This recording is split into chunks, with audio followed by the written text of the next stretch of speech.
Le Nouvel Esprit Public, Philippe Meyer. Bonjour.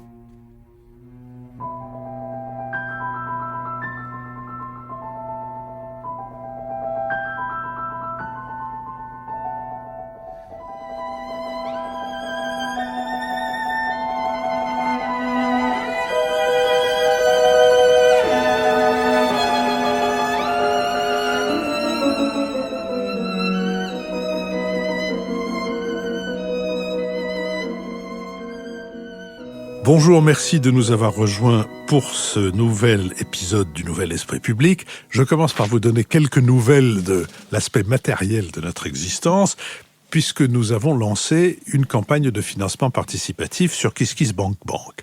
Cette campagne de financement participatif continue à battre son plein. Nous apprécions tout particulièrement qu'avec les contributions, la plupart d'entre vous nous envoient des commentaires, des encouragements, des commentaires toniques, bref, toutes sortes de choses qui font chaud au cœur en même temps qu'elles arrondissent notre compte en banque. Si vous nous avez déjà aidés, ne croyez pas que vous êtes quitte pour autant. Nous allons continuer à vous harceler et vous suggérer de continuer à le faire. Alors, vous nous avez déjà aidés, vous vous dites comment continuer à le faire. Eh bien, c'est très simple. C'est en faisant connaître notre site www.lenouvelespritpublic.fr et en faisant connaître le lien avec la campagne de financement participatif de KissKissBankBank, lien que vous trouvez sur notre site. C'est très important, notamment parce que nous continuons de recevoir des témoignages de gens qui viennent de découvrir que nous sommes passés des ondes hertziennes à la toile, et nous pensons qu'ils sont encore très nombreux à ne pas le savoir. C'est pourquoi il serait très utile que nos soutiens deviennent aussi nos propagandistes. Donc, pour résumer ces nouvelles, à l'heure où nous enregistrons cette émission, donc 12 jours après le lancement de la campagne de financement participatif, nous avons atteint 41% de notre objectif. Il reste 31 jours.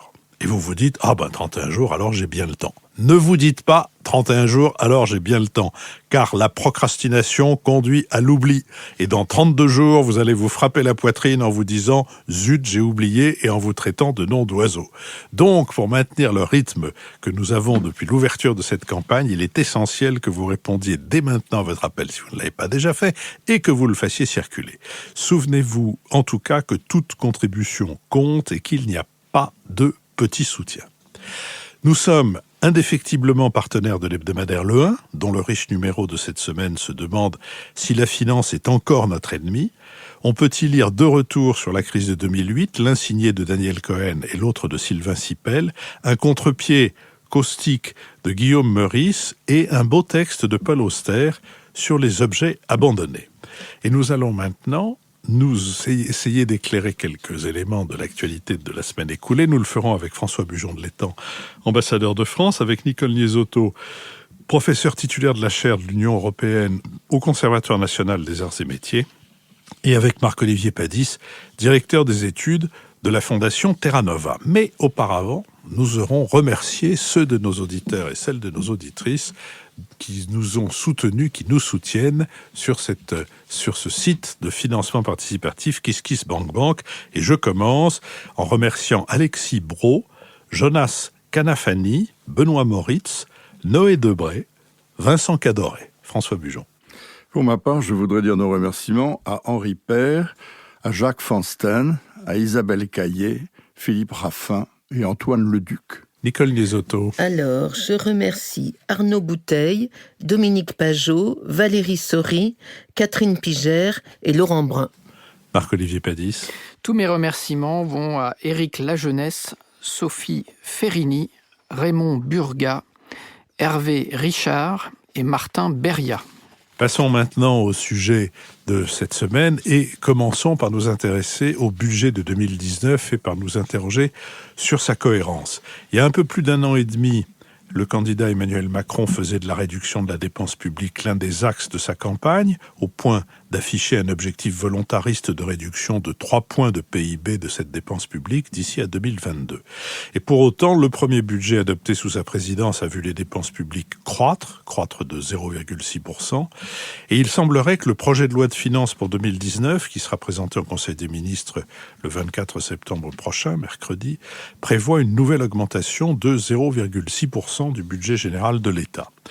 Cette nouvelle hausse des dépenses s'inscrit dans un cadre d'autant plus strict qu'elle devra s'accommoder des engagements européens de la France de maintenir son déficit public en dessous des 3% de PIB, à un moment où la dette publique atteint un sommet historique de 98,7% de ce PIB. Pour tenir les engagements que je viens d'évoquer et pour faire face à une prévision de croissance annuelle ramenée en septembre par l'INSEE de 2 à 1,7%, le Premier ministre a annoncé le 26 août, dans un entretien au Journal du Dimanche, que le gouvernement avait fait le choix d'une revalorisation à minima des pensions de retraite, des allocations familiales et des aides personnalisées au logement. Cette revalorisation de 0,3% se situe à un niveau très inférieur à une inflation annuelle évaluée par l'INSEE à 1,7%. Le gouvernement a affirmé vouloir faire le choix du travail et a annoncé sa volonté d'exonérer de cotisations salariales à partir du 1er septembre 2019 l'ensemble des heures supplémentaires dans le secteur privé comme dans le public. Ces annonces interviennent à un moment de flou concernant des arbitrages budgétaires et fiscaux, à l'image de ce démenti adressé par l'Élysée au délégué général de La République En Marche, Christophe Castaner, qui avait évoqué le 14 septembre l'ouverture d'une réflexion sans tabou pour une refonte de la fiscalité des successions, ce qui lui a valu de se faire recadrer par le président de la République. Sur cette question, Marc-Olivier Padis. Vous avez évoqué l'augmentation légère de la dépense publique dans le budget à venir. Il est vrai que ce n'est pas du tout le moment de faire de la restriction budgétaire puisque la croissance qui était bien repartie ces dernières années et qui entraîne des effets positifs comme la baisse du chômage, cette croissance est trop faible actuellement, beaucoup plus faible que ce qu'on avait prévu et donc il faut la soutenir un peu. Alors comme vous avez dit, on est dans une période de flou des arbitrages, on a du mal à saisir le dessin général parce que chaque jour on annonce là une désindexation, là une exemption et donc on a du mal à voir l'image d'ensemble se dégager dans cette période. Alors il faut peut-être reprendre un peu le film depuis le départ pour essayer de retrouver le fil conducteur de cette construction budgétaire. La logique générale, c'est que effectivement la perspective, c'est de favoriser le travail et le retour à l'emploi. Pendant ses promesses de campagne, Emmanuel Macron avait fait des promesses qui étaient équilibrées sur ce qui était prélevé aux ménages et ce qui leur était redistribué, avec d'un côté une augmentation de la CSG et de l'autre la réduction pour la plupart des ménages de la taxe d'habitation et des cotisations salariales. Mais quand il a mis en œuvre son programme, il a décalé le calendrier, il a augmenté tout de suite la CSG et il a retardé en étapes successives la baisse de la taxe d'habitation qui va tout juste commencer et puis la baisse des cotisations salariales dont une partie seulement a déjà eu lieu. Si bien que le résultat de tout ça, au bout d'un an, c'est que les ménages ont connu une baisse de leur pouvoir d'achat dans l'année passée. Donc ça a provoqué un déséquilibre du message politique, mais aussi un mauvais pilotage de la croissance, de la conjoncture économique, qui fait que les perspectives de croissance sont moins bonnes. On a vu que, alors qu'on était parti sur un bon rythme de recréation de l'emploi, la reprise de l'emploi est plus faible en ce moment. Et le tout dans un contexte où la France est percutée par des facteurs extérieurs, notamment l'augmentation du prix du pétrole qui limite le pouvoir d'achat des ménages, qui pèse très lourd sur le budget des ménages et notamment des actifs, le ralentissement de l'ensemble de la zone euro qui ne favorise pas le contexte dans lequel se trouve l'économie française, et puis le troisième point, une incertitude générale sur l'économie mondiale à cause des guerres commerciales déclenchées par Trump, notamment avec la Chine, qui fait que dans cette ambiance d'incertitude, les investisseurs préfèrent être attentistes. Et donc, pour ajouter encore en plus à ce flou de la période qui n'est pas propice à l'optimisme des ménages ou des investisseurs, on va connaître dans cet automne une sorte de yo-yo assez complexe, puisque en octobre, les salariés vont voir leur pouvoir d'achat augmenter parce qu'ils vont voir sur leur feuille de paye une baisse significative des cotisations sociales obligatoires. Et en même temps, en janvier, ils vont voir baisser en revanche sur leur feuille de salaire leur salaire net, puisqu'on va mettre en place le prélèvement à la source. Et là, l'impact psychologique de cette étape de janvier est un peu inconnu. C'est un peu... personne ne peut dire exactement ce qui va se passer. C'est-à-dire que d'un côté, c'est neutre du point de vue du prélèvement. Les gens ne vont pas payer plus du fait du prélèvement à la source, mais en revanche, ils vont voir que l'argent qu'ils touchent concrètement sur leur compte en banque à la fin du mois, c'est moins que ce qu'ils touchaient avant. Et donc, est-ce que les gens vont se dire, bon, oui, mais en même temps, ils vont refaire le calcul en se disant, bon, de toute façon, sur mon budget annuel, ça ne change rien, ou est-ce que ça va créer une espèce de découragement, de mécontentement? Ce n'est pas complètement impossible. Néanmoins, ce que je trouve le gouvernement a du mal à faire ressortir, c'est quand même la ligne directrice de son action, qui est de favoriser le travail, les actifs. Et c'est vrai qu'aujourd'hui, on reste dans un problème où l'entrée dans la vie active des jeunes ou des gens qui sont pas, qui sont au chômage, doit rester une priorité générale, parce qu'avec un taux de chômage encore à 9%, on est très très loin d'une économie qui se porte bien. Nicole Nisotto. Oui, alors c'est vrai que le contexte à la fois intérieur et international de ce projet de loi de finances est assez sombre, puisque la croissance baisse, le déficit augmente, le chômage stagne et les perspectives de l'économie mondiale sont sombres. Donc, le gouvernement doit jongler avec des contraintes absolument fortes et contradictoires. Toutefois, je ne suis pas totalement d'accord avec Marc-Olivier Pady sur le fait qu'il n'y a pas de grands dessins ou de lignes claires. Quand on compare ce budget avec celui de 2018, il y a deux différences, je crois. En 2018, c'était un budget d'annonces fortes, spectaculaires, comme la suppression de la taxe d'habitation, la suppression ou la baisse de certaines cotisations salariales. Et donc, on avait ce premier point, des annonces spectaculaires. Aujourd'hui, on n'en a aucune. C'est un budget dans les annonces qui est plutôt neutre. Deuxièmement, en 2018, on avait très clairement l'accent mis sur la réforme de la taxation du capital. L'idée, c'était on encourage l'entreprise de façon à susciter de la croissance et de l'emploi. D'où les deux mesures là également spectaculaires, qui étaient la suppression de l'ISF et le remplacement par l'IFI, l'impôt sur la fortune immobilière, et puis la création donc d'un prélèvement forfaitaire unique sur les revenus du capital. Aujourd'hui, c'est complètement l'inverse, et là, je crois qu'il y a un dessein. Le projet de budget 2019 met l'accent non pas sur le capital, mais sur le travail. Ça, Marc-Olivier Pady l'a dit. L'accent sur la valorisation du travail, avec premièrement la suppression des cotisations sur les heures supplémentaires, et deuxièmement l'augmentation de la prime activité pour aider les gens à retrouver un emploi. Et deuxième accent, donc après la valorisation du travail, l'accent est mis sur les plus démunis. Alors, est-ce que c'est pour corriger l'image d'un président des riches? Mais en tout cas, il y a très clairement dans ce projet de budget un accent mis non pas sur les classes moyennes en général, mais sur vraiment les plus démunis, avec l'augmentation donc du minimum vieillesse, du minimum handicap, l'augmentation du RSA et le tout suivi ou précédé d'un plan pauvreté qui a été annoncé par le gouvernement l'année dernière. Donc on voit bien quand même qu'il y a deux lignes directrices, la valorisation du travail et non plus l'aide au capital, et l'aide aux plus démunis, à tel point qu'on peut se poser après un certain nombre de questions sur ce budget, disons plus, non pas philosophique, mais enfin de problématiques. Première question.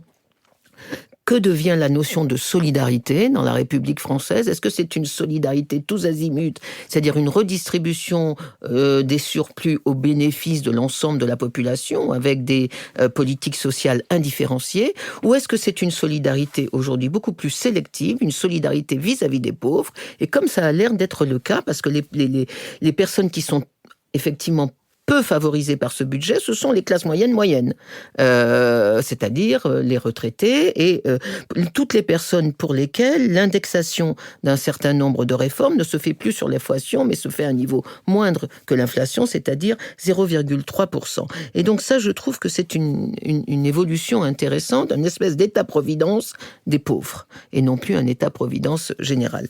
Deuxième question que ce budget oblige à se poser, c'est quel est l'impact finalement, alors peut-être que le temps est trop court pour répondre, mais quel est l'impact finalement des réformes structurelles contenues dans le premier budget et de l'impact des aides directes aux entreprises contenues dans le premier budget de 2017.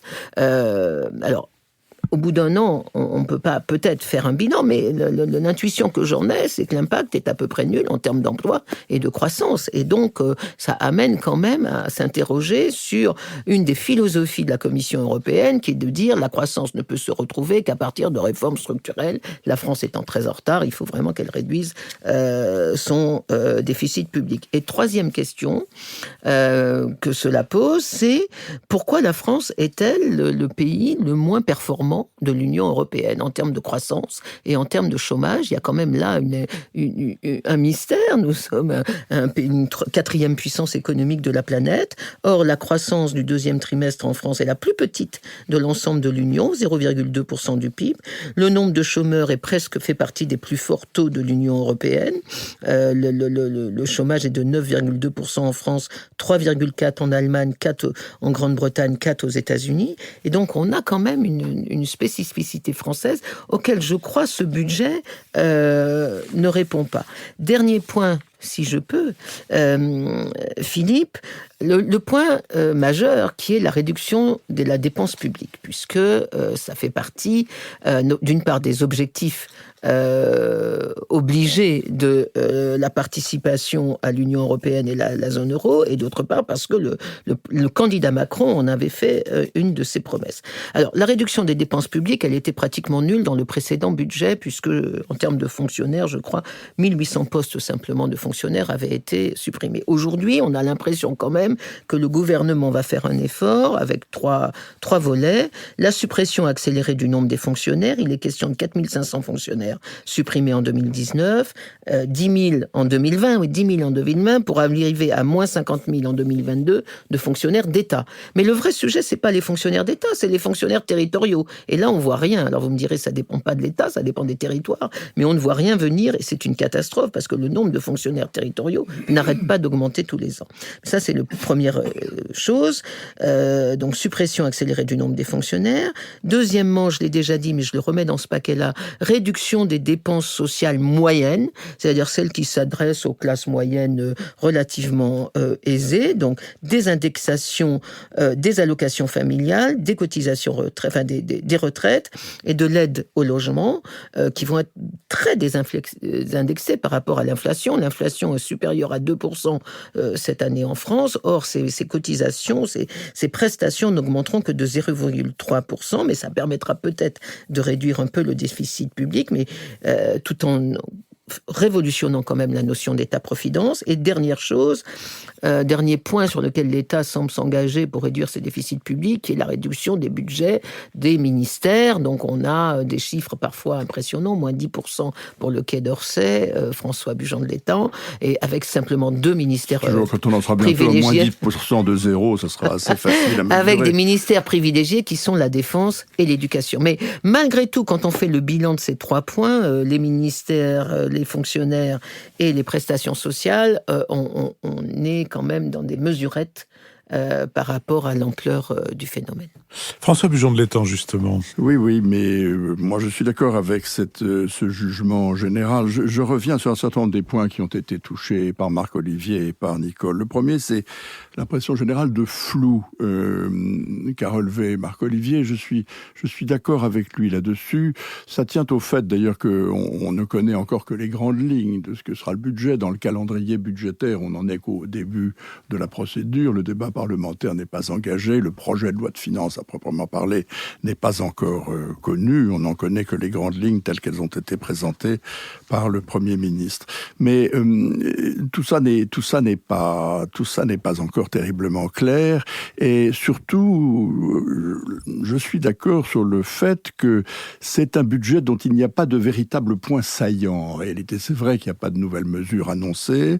C'est vrai qu'il se situe dans la continuité du budget de 2018. Mais si on rapporte ce qui a été dit de la loi de finances 2019 aux promesses de campagne du candidat Macron, qui souhaitait beaucoup réduire de 3% le PIB, le déficit des finances publiques, qui souhaite, c'est ce qu'il a affiché, 120 000 suppressions de postes de fonctionnaires nationaux ou locaux d'ici 2022, on est très très loin du compte. Alors je sais bien que le gouvernement a à résoudre une espèce de quadrature du cercle, puisque la conjoncture n'est pas bonne et que la croissance, en effet, se ralentit. Alors, elle se ralentit pour tout le monde, elle se ralentit pour toute la zone euro, et les incertitudes dont vous avez parlé, Nicole, sur les conséquences des guerres commerciales et tout ce qui s'ensuit sont vraies pour tout le monde.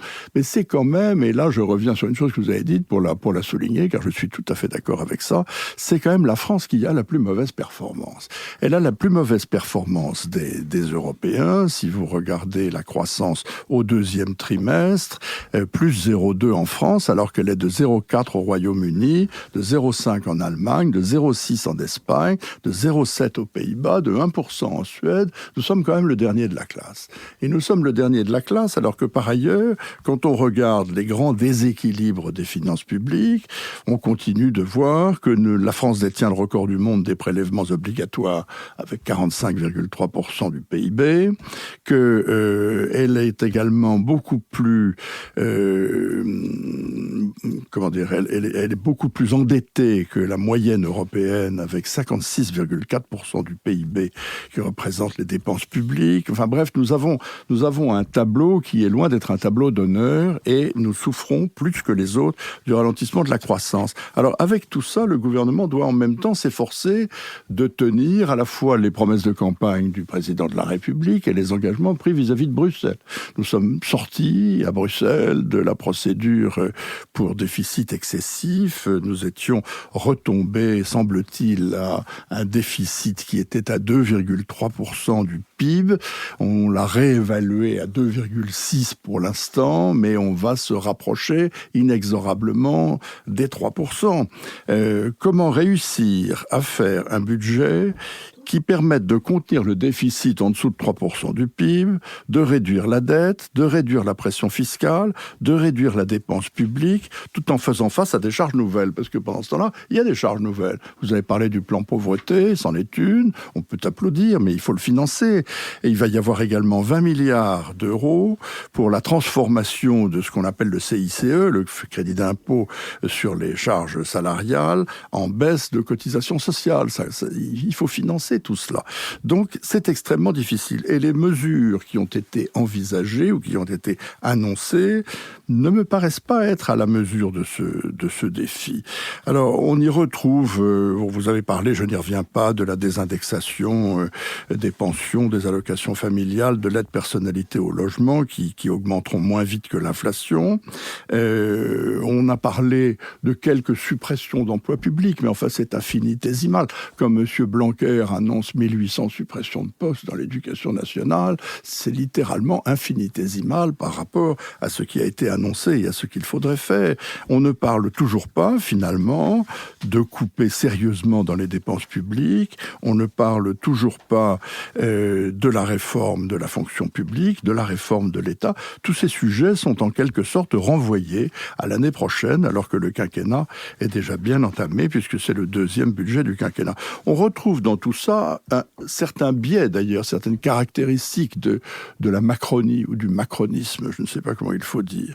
Le biais particulier de M. Macron, par exemple, c'est de privilégier le travail au détriment de la rente. Donc on privilégie les salariés au détriment des retraités. D'où le choix de la CSG pour une augmentation plutôt que celui de la TVA, et d'où maintenant l'idée de la désindexation des pensions et des allocations familiales. Mais quelles sont exactement les conséquences de tout cela sur les classes moyennes? Quand va-t-on commencer à s'attaquer véritablement aux problèmes structurels de la dépense publique en France? Rien de tout ça n'apparaît avec beaucoup de clarté. Je suis obligé de le dire. Vous vous interrogez sur, faut-il dire Macronie ou macronisme, mais notre ami Michaela Wiegel, qui va bientôt nous revenir quand elle aura fini sa tournée triomphale en Allemagne, utilise dans sa langue maternelle le mot macronismus, et il y a quelque chose dans macronismus qui me semble donner une consistance comme ça à cette doctrine sans qu'il y ait besoin de la préciser davantage. J'aurais une question à poser à Nicole Liesotto à propos des 3% de déficit. Il est périodiquement question de recalculer la base de ces 3%, et notamment d'enlever des dépenses qui sont comptées dans ces 3%, certaines dépenses d'investissement, des dépenses de long terme, et certaines dépenses, comme par exemple les dépenses militaires, en tout cas celles qui sont liées au maintien de la sécurité dans le monde, dépenses qu'on peut faire au Mali, qu'on a pu faire en Afghanistan, etc. Et peut-être aussi des dépenses liées au soutien à l'accueil aux immigrés. Est-ce que cette discussion est purement une fleur de rhétorique qu'on va accueillir de temps en temps quelque part, ou bien est-ce que dans les instances européennes, elle est prise au sérieux ? Alors, oui, c'est une discussion qui remonte maintenant à au moins une dizaine d'années. La première fois que j'ai entendu parler d'une exclusion des dépenses de défense, d'investissement de défense, du calcul du déficit, c'était il y a à peu près 10 ans. Hein. Donc c'est une discussion qui existe, mais qui n'est pas aboutie, qui n'a pas fait consensus. Pourquoi ? Parce que même si un certain nombre de pays trouvent normal que des dépenses, par exemple, effectuées par la France pour sécuriser le Sahel et donc à renforcer la sécurité des citoyens, quels qu'ils soient, de l'Union européenne, même si un certain nombre de partenaires trouvent cela, après tout, normal. En revanche, les partenaires disent qu'eux aussi ils font des investissements qui sont au bénéfice de l'ensemble de l'Union européenne.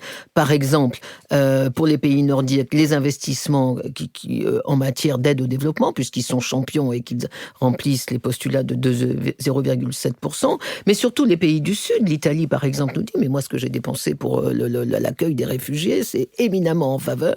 Donc moi, je voudrais retirer tout mon budget d'immigration de ces affaires. » Et donc, on n'arrive pas à trouver un consensus sur ces questions, d'autant qu'il y a maintenant l'affaire du Brexit et que les Français notamment, mais je crois qu'ils ne sont pas les seuls, les Français demandent aussi que dans le budget européen, il y ait une partie du budget qui soit réservée pour atténuer les effets du Brexit sur l'Europe côtière du Nord. Alors évidemment, là aussi, c'est une autre singularité géographique qui ne plaît pas à certains autres pays du Sud qui souffriront moins des effets, notamment touristiques, du Brexit. Donc on est dans cette configuration-là, et à ma connaissance, il n'y a pas d'accord sur le budget, enfin dans le projet budget européen sur ces questions. Il n'y a pas d'accord, et il n'y a pas non plus de cellules spécialisées, de commissions qui donnent l'impression que, disons qu'à ce rythme magnifiquement solennel qui est celui auquel avancent les institutions en général et les institutions internationales en particulier, on peut espérer que les enfants des enfants de nos enfants verront cette question, sinon résolue, au moins abordée par tout le monde.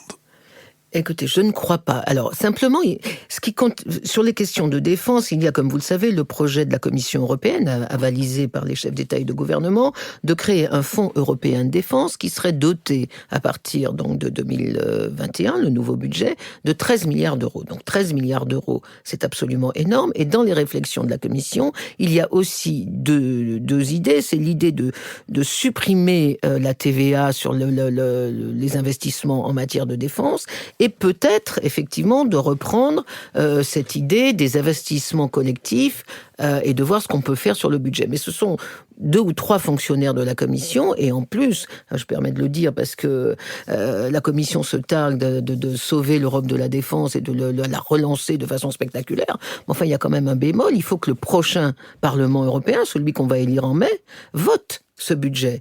Et vu la montée des populistes, il n'est pas du tout évident que les priorités du prochain Parlement européen soient d'affecter 13 milliards d'euros à la recherche et développement militaire. Marc-Olivier Padis. Oui, pour enchaîner sur ce que disait Nicole, il faut bien dire que c'est une proposition quand même très française. Il y a pratiquement que les Français qui font rentrer dans le débat cette idée qu'on pourrait, les Italiens aussi, à cause de la crise des réfugiés.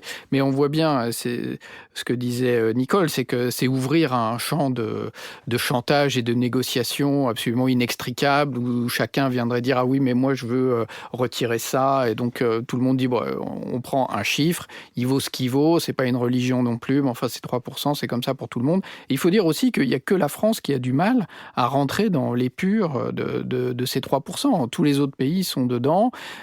Et en même temps, que c'est plus vraiment non plus la priorité. Parce que dans le budget, pour revenir au budget, en fait, on est sous les 3%.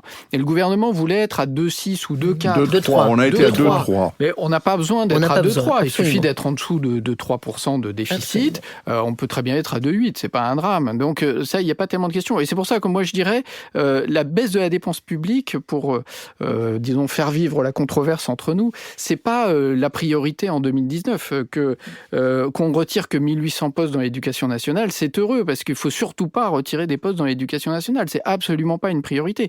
Comme l'a dit Nicole, en revanche, la difficulté. Et là, c'est, à mon avis, lié à une des difficultés de fond françaises, c'est que c'est pas sur les fonctions régaliennes qu'il faut faire aujourd'hui des économies. On voit très bien qu'il faut pas baisser la garde sur la défense, sur la sécurité, sur le renseignement, sur la recherche, sur l'enseignement supérieur, sur l'éducation. C'est pas du tout là qu'il faut faire des coupes actuellement.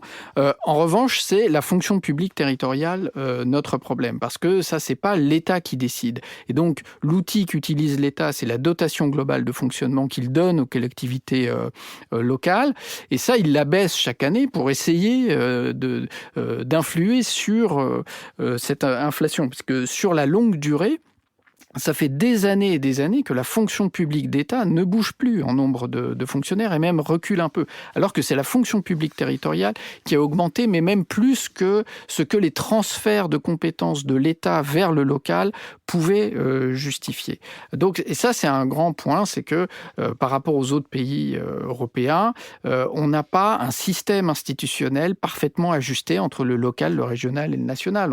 On hésite, on fait des réformes, on empile, on a une architecture qui n'est pas bonne. Juste pour réagir sur 2 autres points du débat que couvrait Nicole, effectivement, sur l'État-providence, qu'est-ce que c'est que notre solidarité maintenant ? Que devient-elle ? On voit bien qu'il y a une mutation très lente de notre modèle de protection collective, de protection sociale. Parce que dans les 2 grosses décisions du budget, il y a baisse des cotisations du côté patronal et baisse des cotisations sociales du côté salarié. Et donc, ça veut dire qu'on n'est plus tout à fait dans le système classique d'un État-providence financé, appuyé sur les revenus du travail, où en fait c'est le salarié qui cotise pour sa retraite, sa protection maladie, sa protection chômage. Ça, c'était le modèle français, mais ça fait des années que, effectivement, en prenant en compte des situations de pauvreté, les gens qui sont hors travail, dans un pays où on est un taux de chômage très élevé depuis beaucoup trop longtemps, ce système, disons, appuyé sur le travail, n'est pas un système de solidarité qui fonctionne très très bien. Et donc, on est en train de passer progressivement, lentement, mais sûrement, à un autre modèle, mais qu'on n'est pas encore capable de dénoncer d'un point de vue politique. Et ça, c'est, je trouve, regrettable, parce que c'est comme tout le monde est attaché en France au système de protection, et en même temps, il faut être capable de dénoncer ce qui fait cette solidarité qui nous tient ensemble. Deux choses, Marc-Olivier, si vous permettez. La baisse des dépenses publiques n'est pas la priorité pour 2019. C'est jamais la priorité pour aucune année. Elle ne cesse d'augmenter, la dépense publique. Elle continue d'augmenter. Elle a augmenté en 2017 de façon quand même importante, 1,5% en volume. Elle augmente de 0,6% en 2018. Elle va augmenter encore de 0,6%. Ce n'est jamais la priorité. Pas pour 2019, ce ne sera pas non plus pour 2020.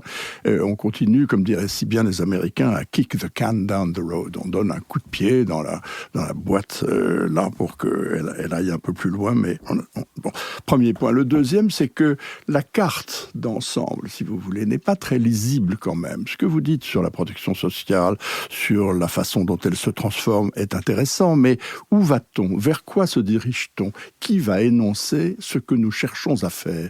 On attend toujours que quelqu'un nous explique à peu près où l'on va.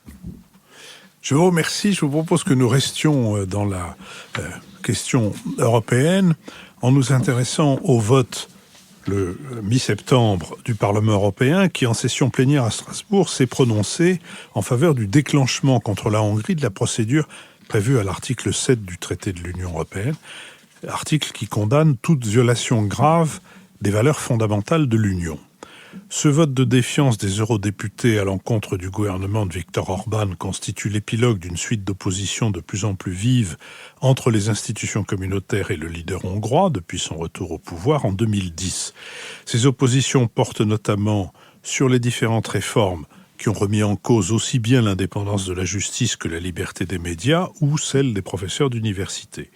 Ce vote fait de la Hongrie le deuxième membre de l'Union sous le coup de l'article 7, après que ce même article a été activé pour la première fois en décembre dernier contre le gouvernement polonais dirigé par Jarosław Kaczynski. Si la procédure de sanction, qui nécessite un vote à l'unanimité des États membres de l'Union, a peu de chances d'être menée à son terme, cette défiance affichée du Parlement européen vis-à-vis de la Hongrie vient parasiter les négociations au sujet de la répartition des migrants, négociations qui se sont poursuivies lors d'une réunion informelle des chefs d'État et de gouvernement réunis cette semaine à Salzbourg.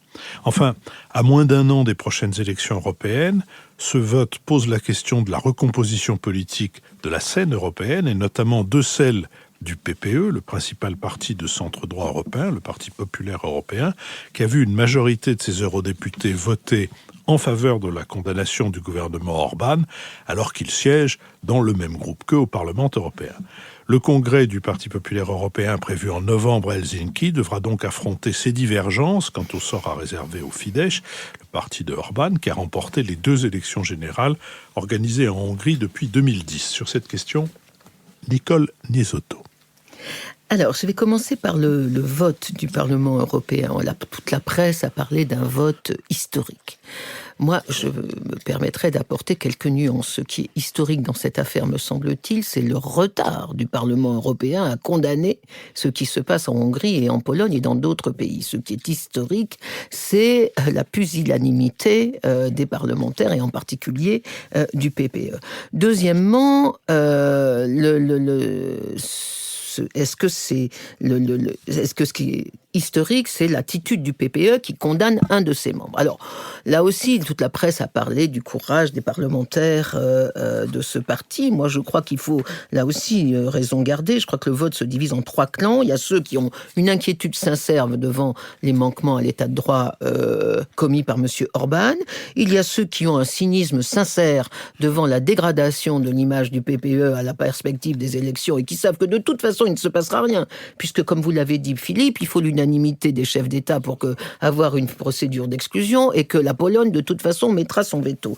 Et troisièmement, il y a le jeu électoraliste des autres et ceux qui pensent qu'il faut quand même garder une image d'un PPE attaché aux droits de l'homme parce qu'il y a tout l'électorat de la droite traditionnaliste très attaché à la démocratie qu'il faut garder pour les élections. Donc, la vraie chose, enfin, le vrai événement historique serait que le PPE exclut le Fidesz. Mais je pense qu'il ne le fera pas parce que s'il l'exclut, il n'est plus le premier parti au sein du Parlement européen, et donc il n'a plus la possibilité d'avoir un de ses membres comme président de la Commission européenne. Donc tout cela quand même relève beaucoup, me semble-t-il, de l'hypocrisie et de la mascarade, même si je suis contente, après m'être battue pendant presque 10 ans, que finalement les institutions européennes considèrent qu'il y a un problème en Pologne et en Hongrie. Alors quel est le problème ?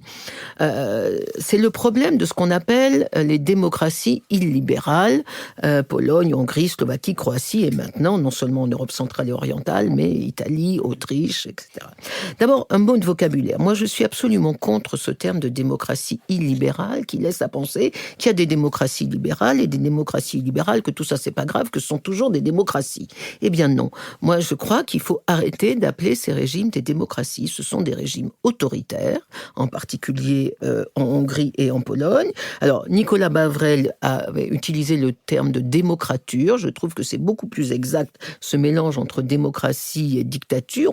Mais il y a quelque chose qui, en tout cas, dans ces régimes, fait qu'ils ne méritent plus le mot de démocratie. Et les appeler démocratie illibérale, c'est tromper le monde sur le danger que représentent ces évolutions au sein même de l'Europe centrale.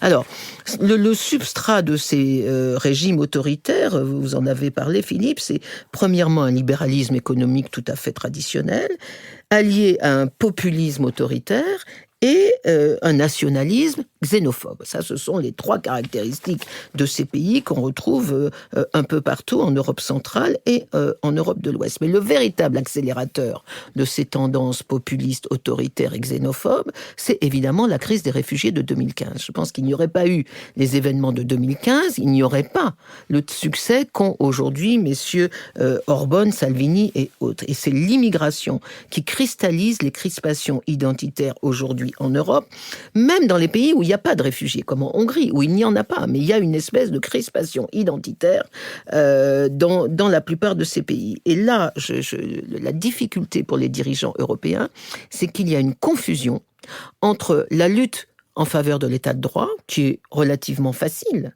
et la réponse à donner aux réfugiés, qui est extrêmement difficile. Et ce qui fait que le Conseil européen, les États membres, même la France, n'arrivent pas à casser le succès de messieurs Orban et Salvini, c'est que, alors qu'ils devraient répondre sur la question de l'état de droit, c'est-à-dire il y a des règles de la démocratie, de la séparation des pouvoirs, etc., qu'il faut respecter, et donc on peut sanctionner les pays qui ne les respectent pas, ils doivent aussi répondre à la question des réfugiés, et là-dessus, ils sont en contradiction avec eux-mêmes. Par exemple, la France, qui est tout à fait européenne, pro-ouverture, pro-réfugiés, malheureusement, sur la question des réfugiés, joue un nationalisme qui est pratiquement aussi grand que celui de M. Salvini. Et c'est cette confusion entre la défense de l'état de droit et la réponse aux réfugiés qui fait que le Conseil européen, et en particulier la réunion de Salzbourg il y a quelques jours, n'arrive pas à se mettre d'accord. Alors que faire ? Et je crois que ça pose trois questions. Premièrement, est-ce qu'il faut entretenir la division ou surmonter la division ? Est-ce qu'il faut traiter l'Italie comme la Hongrie ? Deuxièmement. Et troisièmement, quel type de solidarité instaurer en Union européenne ? Je vais très vite. Premièrement, division ou médiation. On a actuellement deux visions des choses en Europe. Emmanuel Macron, qui a voulu dramatiser les choses et qui parle d'un combat entre les progressistes et les nationalistes, et Madame Merkel et Monsieur Juncker qui essayent de préserver l'unité en disant avec le Brexit, c'est pas le moment encore de déclarer une opposition supplémentaire. Moi, je crois que c'est un débat stratégique majeur et je pense qu'Emmanuel Macron a raison, pour une raison très simple, c'est que on ne peut pas faire de l'appartenance à l'UE une fin en soi. Le problème, la priorité n'est pas l'appartenance à l'UE. La priorité, c'est le type de régime politique que l'on instaure au sein de l'UE. Une Union européenne unie mais autoritaire n'a absolument aucun intérêt. Et donc je crois que le président français a raison de mettre le débat sur l'opposition entre les valeurs de la démocratie et les valeurs de l'autoritarisme et que ça ne sert à rien, c'est noyer le poisson que de dire il faut préserver l'unité de l'Union européenne. Je termine sur les deux autres points. Sur l'Italie, je pense qu'on aurait tort de laisser l'Italie dans le cas, M. Salvini, dans le cas camp de M. Orban. Il faut qu'on récupère l'Italie. Il ne demande pas la même chose.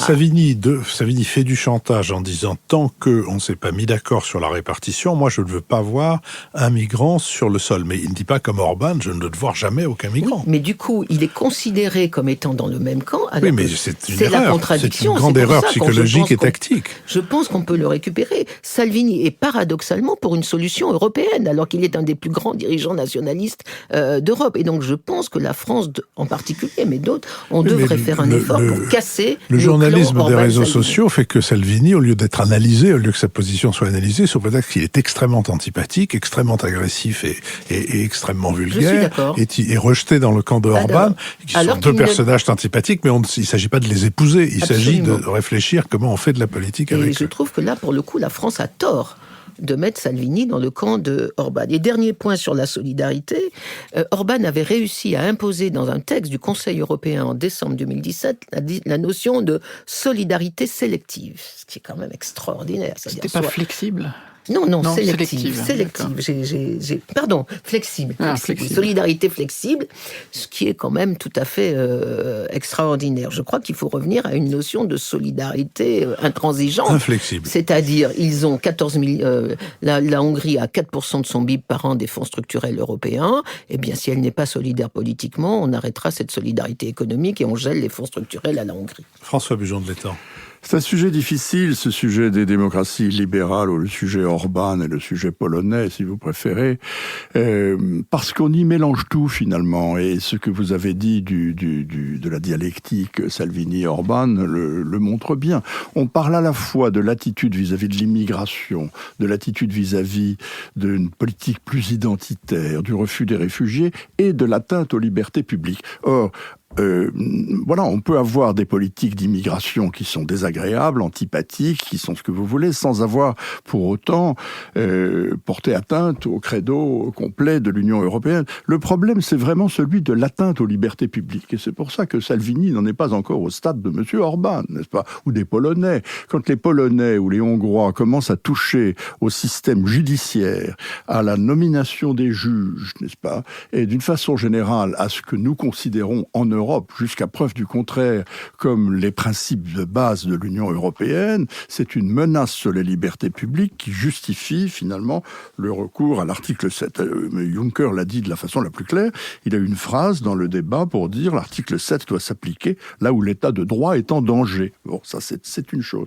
Mais on y mélange les réfugiés, la solidarité européenne en matière d'immigration, et on y mélange tout finalement, ce qui rend le problème totalement insoluble. Alors effectivement, la question, le défi est très grand pour l'Union européenne. Il est très très grand parce que nous avons tout un corpus, si vous voulez, de valeurs auxquelles nous tenons.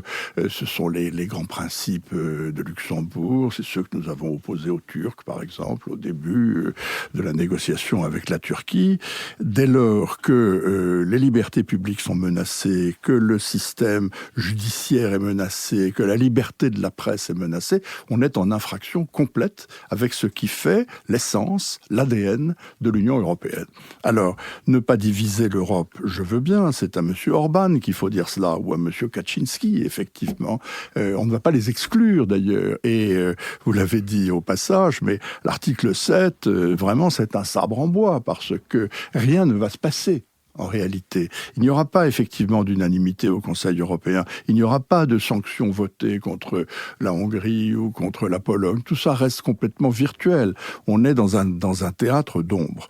Mais la question est bien de savoir comment maintient-on une Union européenne ferme sur ses principes démocratiques avec des pays qui ne veulent pas respecter ces principes. Ça, c'est une division qui s'impose à nous, et elle ne s'impose pas de notre fait, elle s'impose du fait des Hongrois, du fait des Polonais ou de ceux qui demain suivront leur chemin.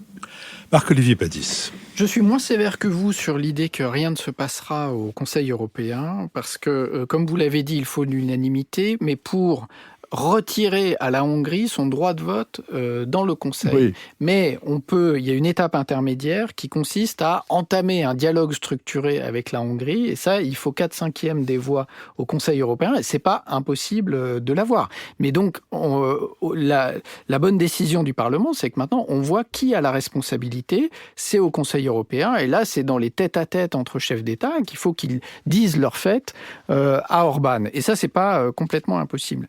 Alors, Expliquez ça aux Polonais et aux Italiens. Oui, mais ils représentent pas 4/5 des États. Donc 4/5, c'est accessible. Alors pourquoi est-ce que finalement Nicole demandait, ils se sont réveillés bien tard. Pourquoi est-ce que maintenant tout le monde se réveille alors que pendant des années on a laissé se dégrader l'état de droit, comme l'a rappelé François, l'indépendance de la justice, l'indépendance de la Cour constitutionnelle, et j'ajouterais à ce que vous avez dit qui était fort juste, les libertés académiques qui sont attaquées. C'est-à-dire que il y a une politisation de l'université qui est quelque chose vraiment de très régressif. Ouais. Je crois que justement, la crise des réfugiés a changé la nature du débat et en particulier a fait craindre une tache d'huile à la CDU en Allemagne, à Mme Merkel, qui les a décidés à réagir. Parce que, en fait, le PPE est dominé quand même par la CDU et l'Allemagne. Et donc, on attendait que ce soit l'Allemagne qui réagisse. Or, ce qui s'est passé, c'est que les élections en Autriche ont beaucoup marqué les Allemands, et notamment la Bavière. Et quand, disons, la droite allemande a vu que la CSU, qui est le parti conservateur bavarois, regardait de plus en plus ce qui se passait avec sympathie côté autrichien, là, ils ont pris peur. Et là, ils se sont dit, il y a une tache d'huile, il y a une contagion, il faut qu'on réagisse. Et c'est à ce moment-là qu'ils ont décidé de changer. D'ailleurs, on a vu simultanément le congrès de la CSU qui s'est passé en septembre et qui prépare des élections qui vont arriver bientôt. Ils ont pris un discours beaucoup plus clair par rapport à l'AfD. Alternative für Deutschland, qui est le parti d'extrême droite, disons maintenant, qui commençait à gagner du terrain sur les conservateurs, et ils ont retrouvé une ligne beaucoup plus centriste, classique par rapport à leur tradition, et ça c'est très intéressant. Et donc effectivement, ce qui a changé, c'est pas tellement la nature des atteintes à l'état de droit qui était déjà très inquiétante jusqu'à présent, mais c'était l'idée qu'il puisse y avoir une contagion et une offensive avec des alliances. Mais comme l'a dit Philippe, ce qui est très étrange dans cette alliance, c'est que ce que demandent les Italiens, c'est la solidarité des autres pays européens, c'est-à-dire qu'ils acceptent de recevoir les réfugiés qui mettent leur premier pied en Italie, et c'est précisément ce que refuse Orban. Donc on ne voit absolument pas l'avenir de cette alliance circonstancielle entre les deux hommes. Je voudrais juste ajouter, pour finir, que j'ai été très content du vote du Parlement européen, qui a montré son utilité, plus le rapport qui a été fait par cette parlementaire verte néerlandaise, qui apparemment était très bien fait.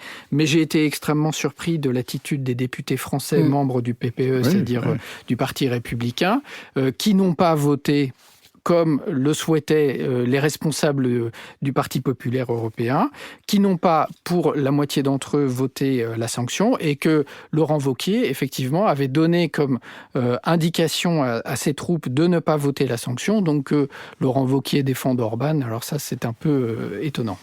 En marge de la remarque de Marc-Olivier Padis sur la possibilité que les 4/5 des pays décident de parler tranquillement, si je puis dire, au Conseil européen à Orban. Si on prend le chiffre de 27, parce qu'on peut penser que les Britanniques ne continueront pas à compter, si on prend le chiffre de 27, compte tenu de ceux dont nous savons à l'avance qu'ils ne s'intéresseront pas à ça, c'est-à-dire la Pologne, la Tchécoslovaquie, Slovaquie, etc., le pays essentiel, c'est l'Italie. Si l'Italie décide qu'elle ne veut pas de cette procédure des 4/5, c'est cuit.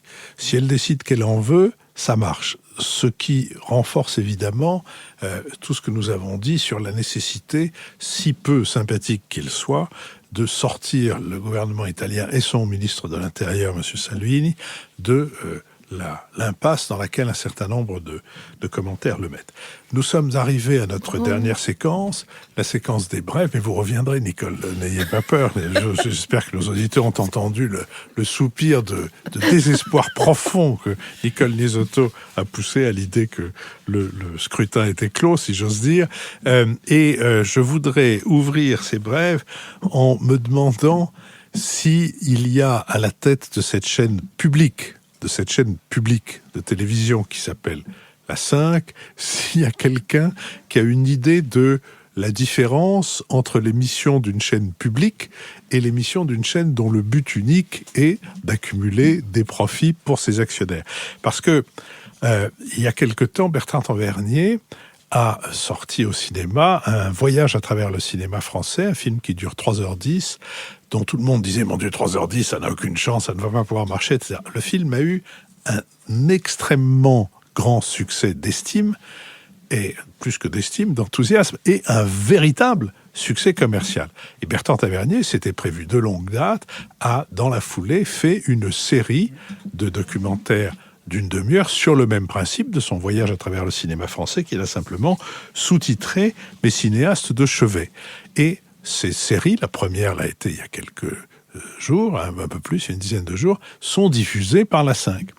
Eh bien, la 5, qui a le grand souci de l'élévation de la connaissance du cinéma et qui a suivi avec enthousiasme l'enthousiasme des spectateurs de Bertrand Tavernier et de Bertrand Tavernier lui-même, eh bien la 5, figurez-vous, diffuse ça bravement à 23h50, non 35, pardon. Et si par hasard, moi je voulais par exemple annoncer les prochains épisodes, donc je me suis dit je vais aller chercher le dossier de presse. Il n'y a pas de dossier de presse, il n'y a pas de dossier de presse papier, mais je me suis dit ça doit être parce que, souci écologique, on ne va pas abattre des arbres pour faire des dossiers de presse. Mais il y a sûrement un dossier de presse électronique. Il n'y a pas de dossier de presse électronique, il y a quelques petites phrases dans lesquelles on apprend par exemple que dans les premiers cinéastes auxquels s'est intéressé Bertrand Tavernier dans ses cinéastes de chevet, il y a Jean Grémillon, et j'ai eu la chance de voir cet épisode, et je dois dire que c'est quand même... C'est un plaisir formidable qu'on nous procure en nous faisant découvrir quelqu'un dont on connaissait quelquefois à peine le nom, en l'occurrence on connaissait son nom, mais dont on ne savait pas à quel point il était riche des talents les plus divers, y compris d'ailleurs d'un talent de musicien dans la foulée, Jacques Becker, Ophuls, etc., etc.